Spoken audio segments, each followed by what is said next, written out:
జూమ్‌లో ఉన్నటువంటి ప్రతి ఒక్కరికి ప్రభు పేరిట వందనాలు. మత్తయి సువార్త 26వ అధ్యాయము.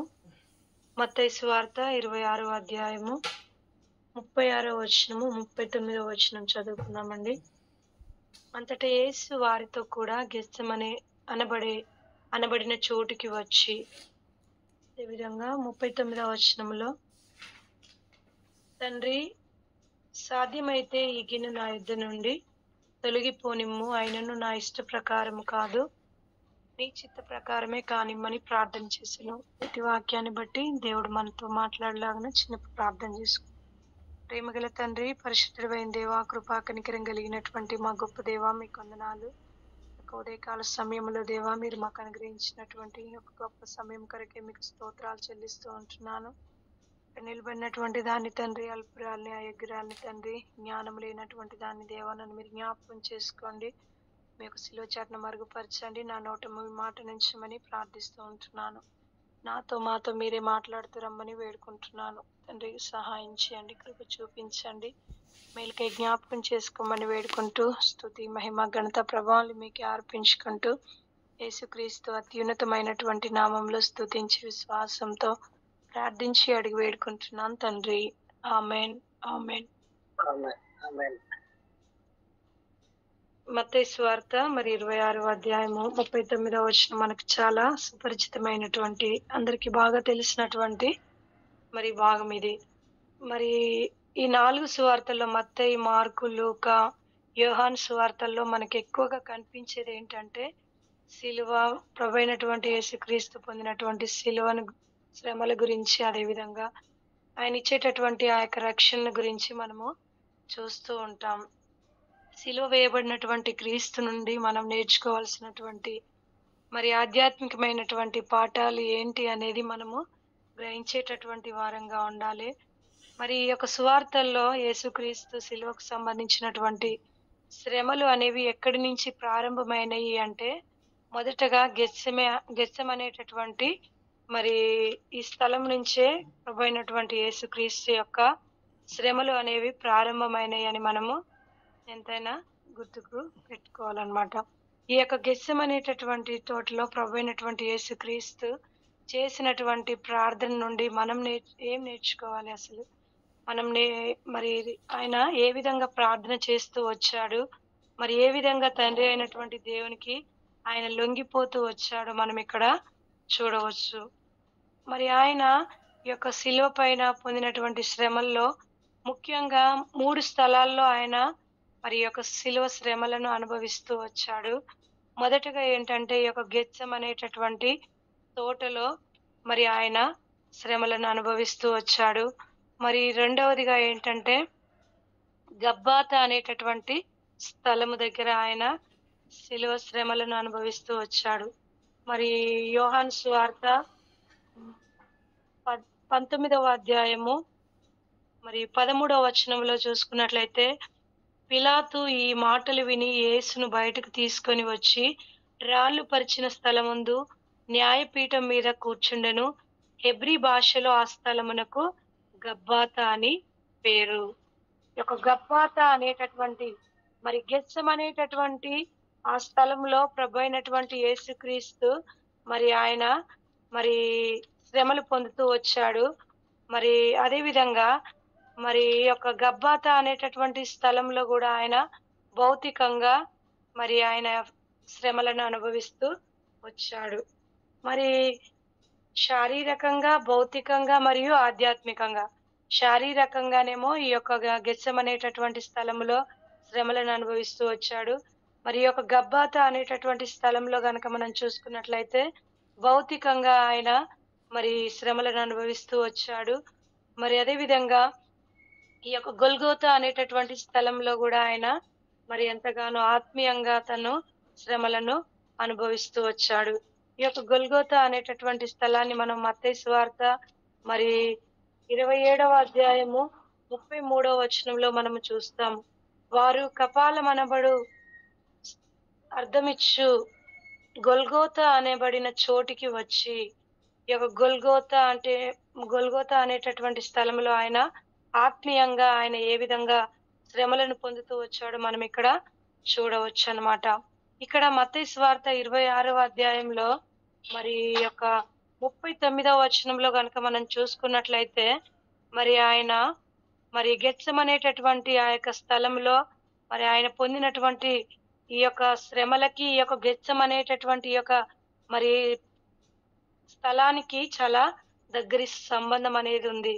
మరి ఆది మానవుడైనటువంటి ఆదాము అయినటువంటి మరి ఆయన మొదటి మానవుడైనటువంటి ఆదాము మరి దేవునికి ఎంతగానో అవిధేయుడయ్యాడు. ఎక్కడ ఏదెను తోటలో మానవుడు అవిధేయుడయ్యాడు.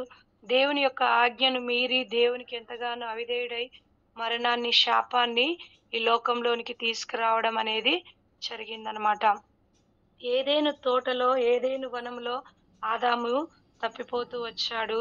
మరి అదే విధంగా కడపటి ఆదాము అయినటువంటి యేసుక్రీస్తు మరి తండ్రి అయినటువంటి దేవునికి ఎంతగానో సమర్పించుకుంటూ మరి మరి తండ్రి చిత్తాన్ని నెరవేర్చడానికి ఒక నిజమైనటువంటి సేవకునిగా ఇక్కడ ఈ యొక్క గెత్సెమనబడినటువంటి ఆ యొక్క స్థలంలో మరి ఆ యొక్క గెత్సెమనేటటువంటి తోటలో ఆయన ఎంతగానో మరి ఆయన ప్రార్థన చేస్తూ వచ్చాడనమాట.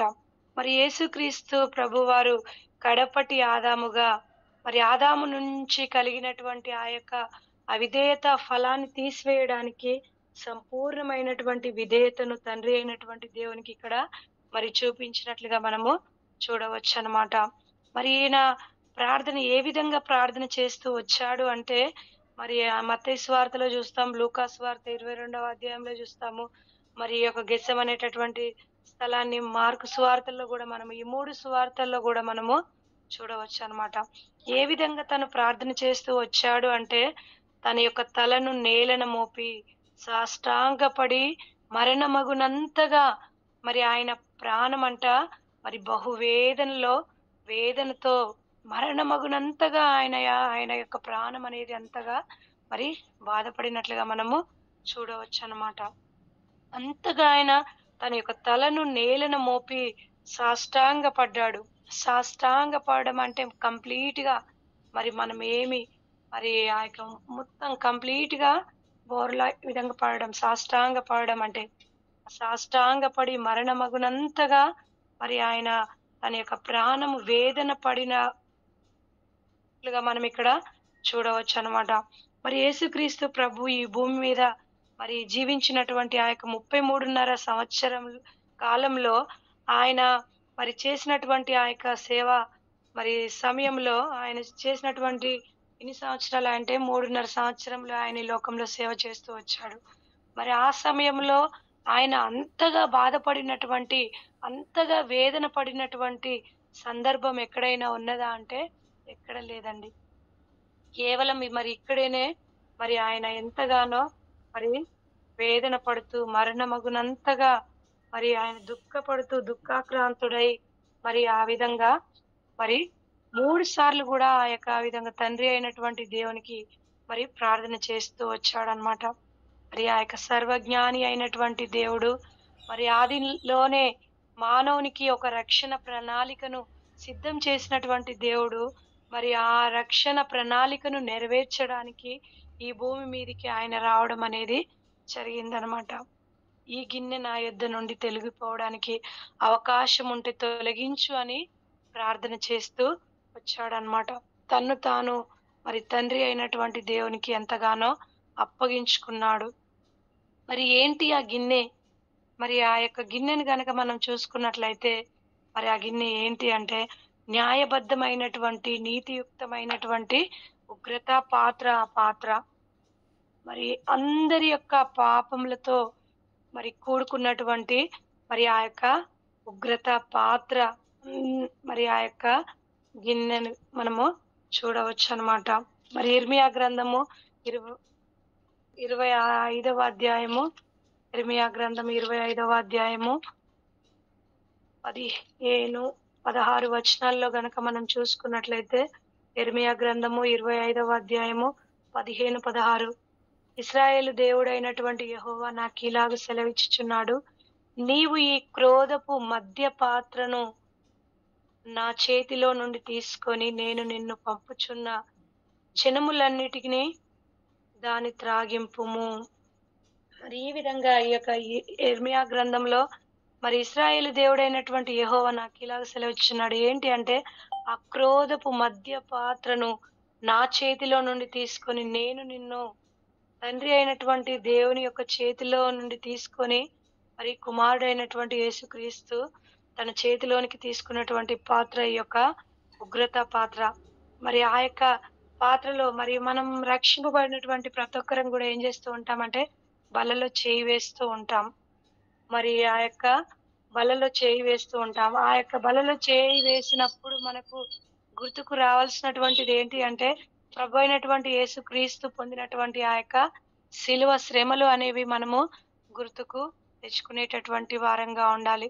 అంత మాత్రమే కాదు గానీ, ఆయన శిలువను మనము మరి ఒకసారి దృష్టించేటటువంటి వారంగా ఉండాలి. ఏ విధంగా ఆయన ఈ లోకంలో ఆ యొక్క శిలువ శ్రమలను అనుభవిస్తూ వచ్చాడు. మనకు రక్షణనివ్వడానికి ఏ విధంగా ఈ లోకంలో ఆయన శ్రమలను భరిస్తూ వచ్చాడు అనేది మనం ఎంతైనా చూడవచ్చనమాట. యెషయా గ్రంథం 51వ అధ్యాయం 17వ వచనంలో గానివ్వండి, యెహెజ్కేలు గ్రంథం 23వ అధ్యాయంలో గానివ్వండి, మరి అనేక ప్రవచనములు అనేవి ఉన్నాయన్నమాట. ఈ యొక్క ప్రవచనములు నెరవేరునట్లుగా ప్రభువైనటువంటి యేసుక్రీస్తు ఆయన ఈ లోకంలో ఎంతగానో శ్రమలను అనుభవిస్తూ వచ్చాడన్నమాట. మరి ఈ యొక్క ఉగ్రత మరి ఎవరి మీద ఈ యొక్క ఉగ్రత అనేది కుమ్మరించబడాలి?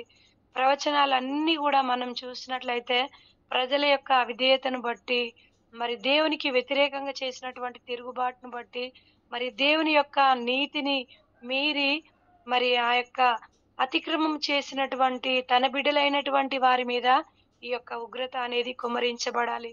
అన్యజనులైనటువంటి వారి మీద ఈ యొక్క ఉగ్రత అనేది మరి కుమ్మరించబడాలి.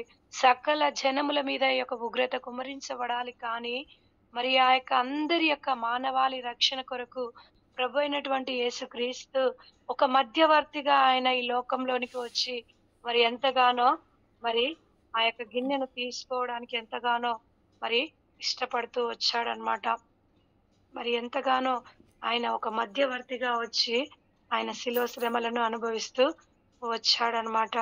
ఈ విధంగా తండ్రి నీ చిత్తమైతే ఈ గిన్నె నా యొద్ద నుంచి తొలగిపోనిమ్ము. అయినను నా ఇష్ట ప్రకారం కాదు, నీ చిత్తమే. మరి ఆ విధంగా సంపూర్ణంగా తండ్రి అయినటువంటి దేవునికి ఎంతగానో మరి ఆయన అప్పగించుకున్నటువంటి వాడుగా ఉన్నాడన్నమాట. ఈ విధంగా మరి ఆయన ఆ స్థలంలో ఆ యొక్క గెత్సెమనేటటువంటి తోటలో మరి ఎంతగానో ప్రార్థన చేస్తూ వచ్చాడు. ఆ యొక్క ప్రభువు చేసినటువంటి ప్రార్థనను బట్టి మనం గూడా మరి అలాంటి ప్రార్థన మనం చేసేటటువంటి వారంగా ఉండాలి. అలాంటి భారభరితమైనటువంటి ప్రార్థన మన జీవితంలో మనకెప్పుడొస్తుందంటే, మనకి ఏదైనా చాలా మరి మనం బాధపడ్డప్పుడో, మనం శారీరకంగానో, లేదంటే మరి ఇంకా మనం ఏదైనా బాధ కలిగినప్పుడు మాత్రమే మనకలాంటి భారభరితమైనటువంటి ప్రార్థన అనేది మనం చేసేటటువంటి వారంగా ఉంటాం. కేవలం ఆ యొక్క బాధలను మనం అనుభవిస్తున్నప్పుడు మాత్రమే అలాంటి ప్రార్థన మనం చేసేటటువంటి వారంగా ఉంటాం. కాబట్టి ప్రభువు చేసినటువంటి ప్రార్థనను బట్టి మనం గూడా మరి ఆ యొక్క సాష్టాంగపడి మరి ఆయన ఏ విధంగానైతే తన యొక్క నేలను మోపి మరి ఆ విధంగా ప్రార్థన చేస్తూ వచ్చాడో అలాంటి ప్రార్థనను మనము నేర్చుకునేటటువంటి వారంగా ఉండాలి. మరి ఆయన ఏ విధంగా ఒక తండ్రి అయినటువంటి దేవుని యొక్క చిత్తాన్ని నెరవేర్చడానికి, అన్యాయపు తీర్పు పొందడానికి ఆయన మౌనం వహిస్తూ వచ్చాడు. ఆయన ఏ విధంగా ఒక వధకు తేబడినటువంటి గొర్రె పిల్ల వలె ఆ యొక్క బొచ్చు కత్తిరించు వాని ఎడల ఆ యొక్క గొర్రె ఏ విధంగా మౌనంగా ఉంటుందో, మరి అదే విధంగా ప్రభువైనటువంటి యేసుక్రీస్తు గూడా ఆయన ఎంతగానో మౌనంగా నిలబడినటువంటి వాడుగా ఉన్నాడన్నమాట. మరి అదే విధంగా మరి ఆయన ఈ విధంగా 3 చోట్ల ఆయన శ్రమలను అనుభవిస్తూ వచ్చాడు. ఆ 3 చోట్ల గూడా 3 రకాలుగా ఆయన శ్రమలను అనుభవిస్తూ వచ్చాడన్నమాట. గబ్బాతా అనేటటువంటి స్థలంలో ఆయన భౌతికంగా ఆయన శ్రమలను అనుభవిస్తూ వచ్చాడు. ఈ యొక్క గొల్గోతా అనేటటువంటి స్థలంలో గనక మనం చూసుకున్నట్లయితే ఆత్మీయంగా ఆయన శ్రమలను అనుభవిస్తూ వచ్చాడు అన్నమాట. ఈ 3 రకాలుగా ఆయన శ్రమలు పొంది ఆయన ఈ లోకంలో మరి లోకాన్ని రక్షించడానికి మరి ఆయన ఆ విధంగా శ్రమలను అనుభవిస్తూ వచ్చాడన్నమాట. మరి ఆ యొక్క భౌతికంగా గనక మనం చూసుకున్నట్లయితే మరి ఏ విధంగా ఆ యొక్క మత్తయి సువార్త 27వ అధ్యాయంలో గనక మనం చూసుకున్నట్లయితే యోహాను సువార్త మరి ఆ యొక్క 19వ అధ్యాయము 13వ వచనంలో పిలాతు ఆ మాటలు విని యేసును బయటకు తీసుకుని వచ్చి వాళ్ళు రాళ్ళు పరిచినటువంటి స్థలమందు న్యాయపీఠం మీద కూర్చుండెను. హెబ్రీ భాషలో ఆ స్థలమునకు గబ్బాతా అని పేరు. గబ్బాతా రాళ్ళు పరిచినటువంటి స్థలము. మనం ఎప్పుడైనా ఆ యొక్క రాళ్ళు పరిచినటువంటి స్థలాన్ని ఆ రాళ్ళ పైన మనం కొన్ని సార్లు ఒక చిన్న చిన్న రాళ్ళు ఉంటేనే చెప్పులు లేకుండా ఆ నడవడానికి మనం ఏమాత్రం కూడా సాహసించం. ఆ యొక్క రాళ్ళు పరిచినటువంటి ఆ యొక్క స్థలం మీద ఆయనకు ఎంతగానో ఆ యొక్క న్యాయపీఠం మీద మరి ఆయనకు ఎంతగానో మరి ఆయన స్థలంలో శ్రమలను అనుభవిస్తూ వచ్చాడన్నమాట. మరి ఈ విధంగా అక్కడ కింది వచనాల్లో గనక మనం చూసుకున్నట్లయితే ఆ దినము పస్కాను సిద్ధపరచు దినము. అప్పుడు ఉదయము 6 గంటలు కావచ్చును. అతడు ఇదిగో మీ రాజు అని యూదులతో చెప్పగా అందుకు వారు ఇతన్ని సంహరింపుము సంహరింపుము సిలువ వేయుము అని కేకలు వేసిరి. పిలాతు మీ రాజును సిలువ వేయుదునా అని వారిని అడగగా ప్రధాన యాజకులు కైసరు తప్ప మాకు వేరొక రాజు లేడనిరి. అప్పుడు సిలువ వేయబడుటకై అతడు ఆయన్ని వారికి అప్పగించెను. ప్రభువైనటువంటి యేసుక్రీస్తును సిలువ వేయబడడానికి ఈ యొక్క రాళ్ళు పరిచినటువంటి ఆ యొక్క ఆ యొక్క స్థలం దగ్గరికి తీసుకొని వచ్చి ఆయనకు ఎంతగానో సిలువ వేయడం అనేది జరిగిందనమాట. రాళ్ళు పరిచినటువంటి ఆ గబ్బాతా అనేటటువంటి స్థలానికి ఆయనను తీసుకొని వచ్చి అక్కడ సిలువ వేయడం అనేది జరిగిందనమాట. మరి అదే విధంగా మరి ఈయన ఆ గొల్గోతా అనేటటువంటి స్థలంలో ఆయన మరి ఆత్మీయంగా శ్రమలను అనుభవిస్తూ వచ్చాడు. ఆ యొక్క మత్తయి సువార్తలో గనక మనం చూసుకున్నట్లయితే గొల్గోతా అనేటటువంటి ఆ యొక్క 26వ అధ్యాయంలో 27వ అధ్యాయంలో మత్తయి సువార్త 27వ అధ్యాయంలో 33వ వచనంలో వారు ఆ కపాలం అనబడినటువంటి అర్థమిచ్చు గొల్గోతా అనబడిన చోటికి తీసుకుని వచ్చి గొల్గోతా అనేటటువంటి చోటన ఆయన మరి ఆత్మీయంగా ఆయన ఎంతగానో శ్రమలను అనుభవిస్తూ వచ్చాడనమాట.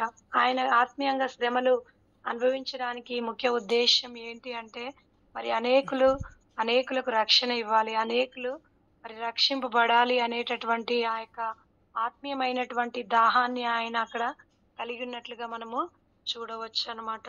ఆయన బిడ్డలమైనటువంటి మనం కూడా అలాంటి ఆత్మీయమైనటువంటి దాహాన్ని కలిగి ఉండేటటువంటి వారంగా అనేకులను దేవుని వైపుకు త్రిప్పడానికి మరి అలాంటి దాహాన్ని మనం కలిగి ఉండేటటువంటి వారంగా మనం ఉండాలని దేవుని యొక్క వాక్యము సెలవిస్తుందన్నమాట. ఆయన ఆత్మీయంగా ఆ యొక్క దాహాన్ని కలిగి ఉన్నప్పుడు మరి ఆయనకి ఏమి ఇచ్చారు అంటే ఆ చేదు కలిపినటువంటి ఆ యొక్క చేదు చిరకను మరి ఆయన నోటికి అందించడం అనేది జరిగిందనమాట. మరి ఈ విధంగా ఆయన ఈ లోకంలో మరి ఎంతగానో శిలువ శ్రమలను పొందుతూ వచ్చాడు. మరి ఆయన పొందినటువంటి శ్రమలను బట్టి మనం కూడా ప్రభు ఏ విధంగానైతే ఆ శిలువ శ్రమలు పొందుతూ మనకి ఎలాంటి మరి ఆయన శ్రమలను అనుభవిస్తూ వచ్చాడో ఆయన బిడ్డలమైనటువంటి మనం కూడా ఆ గెత్సెమనేటటువంటి తోటలో ఆయన చేసినటువంటి ప్రార్థనను మనం నేర్చుకునేటటువంటి వారంగా ఉండాలి. మరి అదే విధంగా గొల్గోతా అనే స్థలంలో ఆయన ఏ విధంగా ఆత్మీయమైనటువంటి మరి ఆ యొక్క దాహాన్ని కలిగి ఉన్నాడో అలాంటి దాహాన్ని మనము కలిగి ఉండాలని దేవుని యొక్క వాక్యము సెలవిస్తూ ఉంటుంది.